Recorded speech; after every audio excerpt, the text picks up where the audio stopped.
আসসালামু আলাইকুম রহমতুল্লাহ বারাকাতু।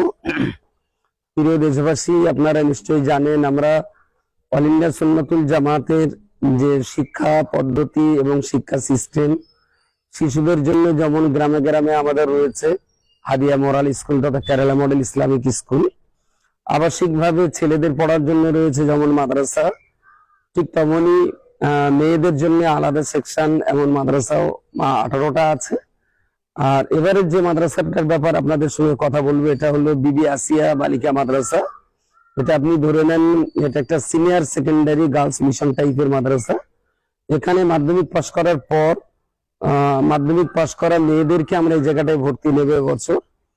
40টা বাচ্চা আমরা নেব এবং এই বাচ্চাগুলো এখানে আর্টস বিভাগের বিশেষ কয়েকটা সাবজেক্ট নিয়ে তারা হায়ার সেকেন্ডারি এডুকেশন কাউন্সিলের সিলেবাসটা কমপ্লিট করবে এবং এই 2 বছরের ভিতরে তাদেরকে আমরা দিনের বিষয়ে কোরআন, হাদিস, ফিকহ, আখলাক এবং আকীদা এই কয়েকটা বিষয়ে আমরা তাদেরকে শিক্ষা দেব, যাতে তার ব্যক্তি জীবনে এবং সমাজ জীবনে ইসলামের জ্ঞান বিশেষ কিছু জানার অভাব না থাকে। মৌলিকভাবে একটা মানুষের যতটা প্রয়োজন সেটা আমরা শিক্ষা দেব এবং এই 2 বছর 11 এবং 12 2 বছর যে বাচ্চাটা আমাদের কাছে পড়বে, এই 2 বছর প্রতি বছরে 5টা করে আমরা ক্যারিয়ার কাউন্সিলিং এবং মোটিভেশনাল ক্লাস দেব।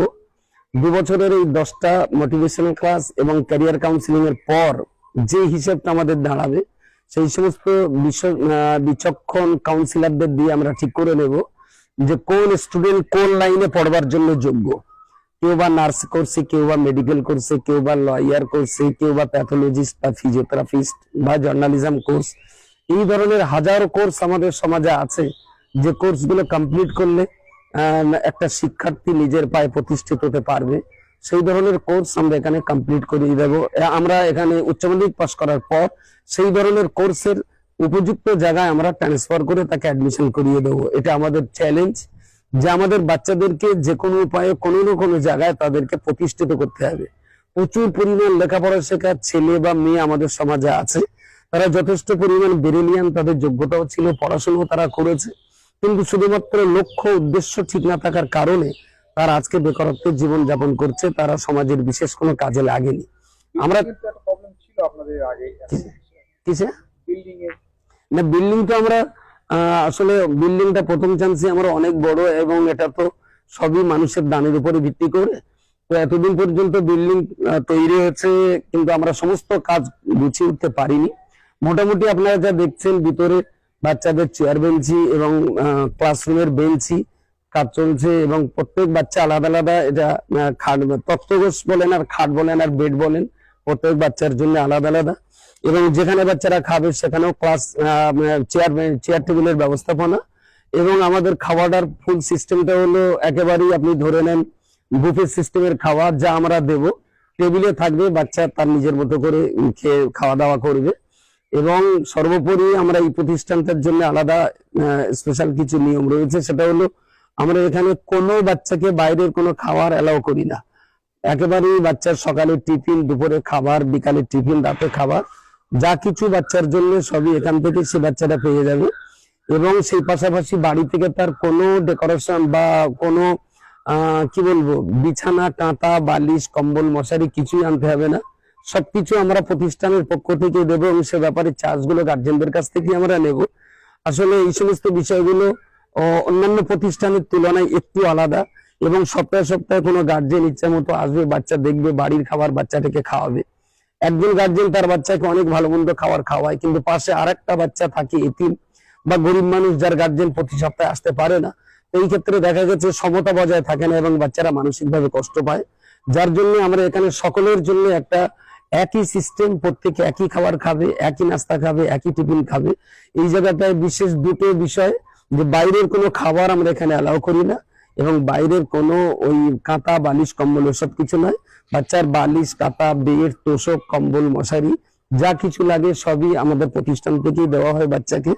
এবং সেটা অবশ্যই বলে রাখি, এটা এমনটা নয় যে সবটা আমরা ফ্রি করব, গার্জেনরা নিশ্চয়ই তার খরচ বহন করবেন। পাশাপাশি আমি গার্জেনদের কাছে বলবো যে পড়ানোর মতো প্রচুর প্রতিষ্ঠান আছে, মিশন আছে, মাদ্রাসা আছে, স্কুল আছে, আবাসিক অনেক স্কুল আছে। তার ভিতরে গার্জেনের একটা চয়েস থাকে, যিনি যেখানে ভালো মনে করেন সেখানে তার বাচ্চাকে ভর্তি করান। আমি অন্তত দায়িত্ব নিয়ে বলতে পারছি মাদ্রাসা সিস্টেমের এটাই পশ্চিমবঙ্গের একটা প্রথম মাদ্রাসা, যে মাদ্রাসাতে মাধ্যমিক পাস করার পর হায়ার সেকেন্ডারি 2 বছর শুধুমাত্র পড়ানো হবে। এটা হলো 2 বছরের মাদ্রাসা। 11 এবং 12 পাস হয়ে যাবে, কাউন্সিলিং এর রিপোর্ট অনুযায়ী বাচ্চাকে যে বাচ্চা যেখানকার যেমন যোগ্য সেই বাচ্চাকে আমরা সেই জায়গাতে অ্যাডমিশন করিয়ে দিয়ে আমরা আমাদের দায়িত্ব কমপ্লিট করব। তো দেখুন, সিনিয়র মাদ্রাসার বাচ্চা তারা তো দিন সম্পর্কে তাদের যথেষ্ট জ্ঞান রয়েছে, বা খারিজি মাদ্রাসা থেকে যারা আসছে তারাও তো আরো দিনের ব্যাপারে পোক্তা আছে। আমি চাইছি এখানে হাই স্কুলের বাচ্চা আসলে তার দুটো লাভ হবে। একটা দিক দিয়ে সে ইসলাম সম্পর্কে মিনিমাম জ্ঞানটুকু পাবে, আর দ্বিতীয় হলো সে তার কর্মজীবনে কোথাও না কোথাও প্রতিষ্ঠিত হওয়ার সুযোগ পাবে। তো সিনিয়র মাদ্রাসা বা খারিজি মাদ্রাসার বাচ্চা যদি আসে, তাহলে দিনের যে বিষয়টা আমরা দেবো সেটা তো অটোমেটিক তার ভিতরে আছে, সেখানে একটা জিনিস তার মাইনাস হবে। তারপরেও যদি কেউ আসে আমরা তাকে ভর্তি নেব, তবে আমাদের মূলত টার্গেট হলো হাই স্কুলের বাচ্চা যাদের ভিতরে দিনের জ্ঞানের অভাব আছে, আমরা সেই জ্ঞানটাও দিতে পারবো, আবার তারা যাতে প্রতিষ্ঠিত হতে পারে সেই চেষ্টাটাও আমাদের ভিতরে থাকবে। তো যে সমস্ত গার্জেন আমাদের এই মাদ্রাসায় সিনিয়র সেকেন্ডারি গার্লস বিবি আসিয়া বালিকা মাদ্রাসায় যারা বাচ্চা দিতে ইচ্ছুক, অনলাইনে ফর্ম ফিল আপ চলছে, এবং 7 তারিখে আমাদের অ্যাডমিশন টেস্ট আছে, 8 তারিখে টেস্টের রেজাল্ট, এবং 10 তারিখে বাচ্চাদের ভর্তি, 11 তারিখ থেকে আমাদের পঠন পাঠন শুরু হবে ইনশাল্লাহ। আমি গার্জেনদেরকে আহ্বান করছি এই প্রতিষ্ঠানটাকে পরীক্ষামূলকভাবে একবার দেখার জন্য, আপনার বাচ্চার জন্য উপযুক্ত কিনা। আসসালামু আলাইকুম রহমতুল্লাহ।